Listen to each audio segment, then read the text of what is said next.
بسم اللہ الرحمن الرحیم۔ معزز خاتم حضرات، السلام علیکم ورحمۃ اللہ وبرکاتہ۔ کسی بھی مومن، کسی بھی مسلمان اللہ والے کے پاس سب سے بڑا ہتھیار اللہ مالک العالم رب الجلال والاکرام کے سامنے فریاد کرنا ہوتا ہے۔ قوم نے جب سیدنا نوح علیہ السلام کو شدید قسم کی سنگین دھمکی دی تو انہوں نے پھر اللہ کے ساتھ اپنا تعلق جو تھا اسے مزید مضبوط کرنے کے لیے فریاد کر دی۔ یہی ہمارا آج کے قرآن مجید کے سبق کا موضوع ہے کہ سیدنا نوح علیہ السلام کی اللہ کی بارگاہ میں شکایت۔ آئیے سب سے پہلے آیت مبارکہ کی تلاوت کرتے ہیں۔ اعوذ باللہ السمیع العلیم من الشیطان الرجیم۔ قال رب إن قومي كذبون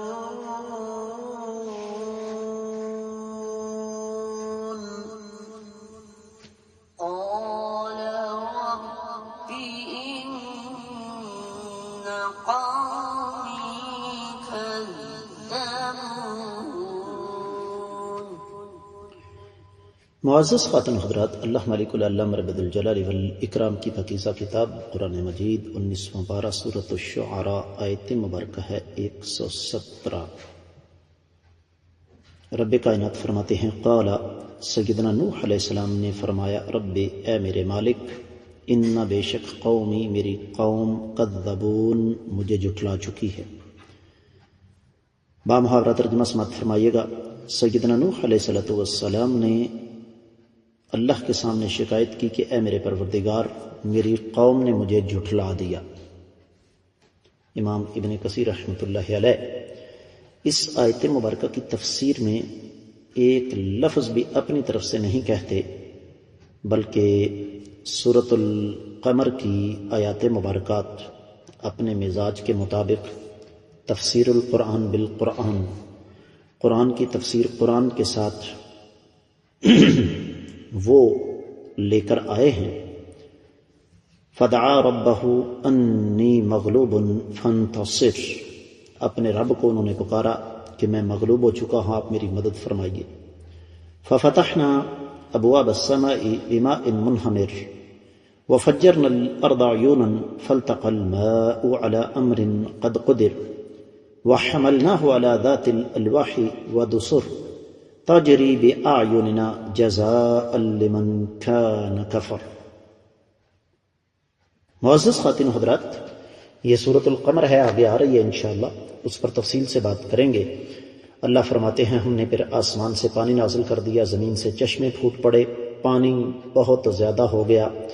سیدنا نوح علیہ السلام اور ان کے ساتھیوں کو ہم نے کشتی پر سوار کر دیا جو ہماری آنکھوں کے سامنے چل رہی تھی، اور یہ عذاب بدلہ تھا ان ظالموں کا جنہوں نے کفر کا راستہ اختیار کیا۔ دیگر کتب تفسیر کا جائزہ لیا جائے تو سب سے پہلے اہل علم ایک مناسبت ذکر فرماتے ہیں، خاص طور پر امام بقائی نظم الدرر میں لکھتے ہیں کہ جب سیدنا نوح علیہ السلام اپنی قوم کے رویے کو دیکھ کر مایوسی کا شکار ہو گئے اور سمجھ آ گئی کہ اب یہ قوم بدلنے والی نہیں، ان پر اثر ہونے والا نہیں، تو انہوں نے پھر اللہ کی بارگاہ میں فریاد کر دی، قال رب ان قومی کذبون، اے الہ العالمین، میں ان کے پاس حق لے کر آیا ہوں، لیکن یہ قوم ماننے والی نہیں ہے، اور نہ ہی ان کا ارادہ ہے کہ وہ اس کو مانے۔ رب کائنات سورۃ القمر کی 9ویں آیت مبارکہ میں ارشاد فرماتے ہیں، کذبت قبلہم قوم نوح فکذبوا عبدنا وقالوا مجنون وازدجر۔ کتنا بڑا ظلم ہے کہ اللہ کے نبی کو، جو کہ انسانی تاریخ کا سب سے بڑا محسن ہوتا ہے، اس کو اس قوم نے جھٹلا دیا اور پاگل قرار دے دیا۔ سورہ نوح میں ارشاد ہوتا ہے 5ویں چھٹی، 7ویں، 8ویں اور 9ویں آیت مبارکہ ہے قال رب انی دعوت قومی لیلا ونہارا فلم یزدہم دعائی الا فرارا وإني كلما دعوتهم لتغفر لهم جعلوا أصابعهم في آذانهم واستغشوا ثيابهم وأصروا واستكبروا استكبارا ثم إني دعوتهم جهارا ثم إني أعلنت لهم وأسررت لهم إسرارا۔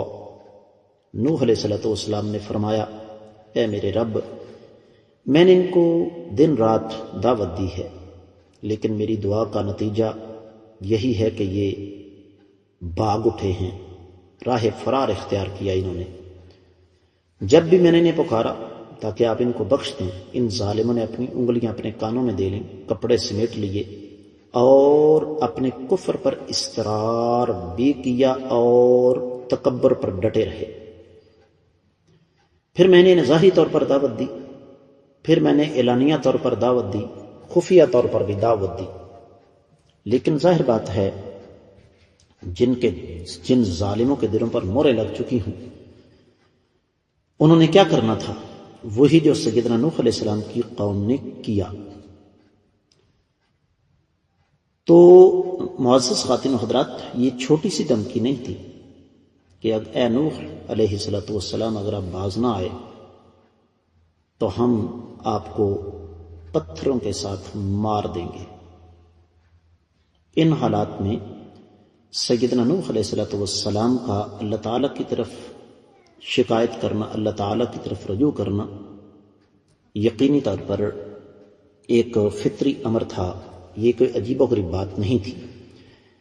سیدنا نوح علیہ السلام اللہ سے مایوس نہیں تھے، لیکن اپنی قوم سے مایوس ضرور ہو چکے تھے، اور یہ انسانی فطرت کا حصہ ہے کہ ایک خاص حد تک جب آپ کسی کو بھی کوئی بات سمجھاتے رہیں اور اس کے بعد جب آپ کو یقین ہو جائے کہ اس پر اثر ہونے والا نہیں ہے تو پھر آپ کیا کرتے ہیں؟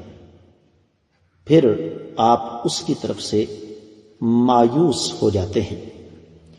یہی وجہ ہے کہ مفسرین کرام نے اس حوالے سے بڑی تفصیل بیان کی، جس کا خلاصہ میں نے آپ کی خدمت میں رکھ دیا کہ سیدنا نوح علیہ السلام کا اللہ تعالیٰ کے سامنے شکایت کرنا یہ ایک فطری امر تھا۔ اس کے ساتھ ہی اس آیت مبارکہ کی مختصر تفسیر مکمل ہوتی ہے۔ آج کے سبق سے اجازت چاہوں گا۔ السلام علیکم ورحمۃ اللہ وبرکاتہ۔